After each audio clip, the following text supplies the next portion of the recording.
Hello' everyone, good morning. কি খবৰ সকলোৰে? নিশ্চয় ভালে, মোৰো ভাল। আৰু আজি মই এটা বেলেগ ৰেচিপি লৈ আহিছোঁ আপোনালোকৰ মাজলৈ।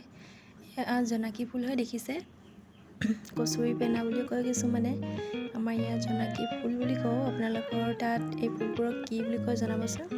আৰু এয়া ৰূপচন্দা মাছ হয়, কিনি ৰাখিছোঁ।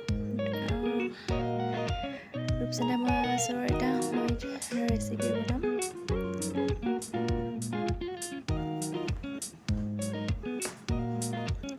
ৰূপচন্দা মাছ মই আজি কলফুলেৰে বনাম, কিন্তু কলফুলৰ ৰেচিপিটো আজি নিদিওঁ বাৰু, আজি মই বেলেগকৈ দিম। আৰু এয়া মই মাছখিনি কুটি বাছি হালধি সানি ল'লোঁ, হালধি নিমখ। আৰু কেৰাহী গৰম হৈছে, এতিয়া মাছখিনি ফ্ৰাই কৰি ল'ম। আৰু মাছৰ কলফুলেৰে বনাম, এইটো নিদিওঁ বাৰু আজি।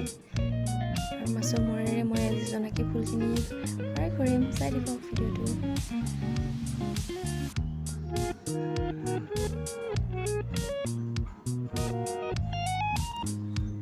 আৰু এয়া জোনাকী ফুলখিনি ভালদৰে কুটি বাছি ধুই ল'লোঁ, এইখিনি এৰুৱালোঁ। এনেকৈ এৰুৱাব লাগে, এটা আছিলে এৰুৱাবলৈ। আৰু কেৰাহীখন গৰম হৈছে, আৰু ইয়াতে দিম তেল।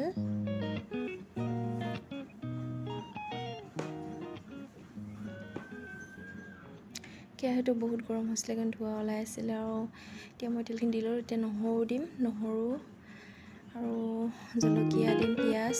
আৰু তেনেকৈ বেছি মছলা দিব নালাগে বাৰু, এইটো একেবাৰে চিম্পুলকৈ বনাইছোঁ মই। কেৱল পিঁয়াজ দিছোঁ, নহৰু আৰু কেঁচা জলকীয়া দি দিছোঁ, কেঁচা জলকীয়া সৰহকৈ দিছোঁ।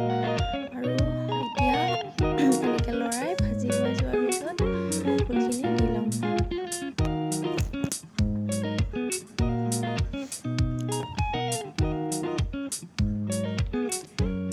এতিয়া মই হালধি দি দিছোঁ আৰু নিমখ দিম,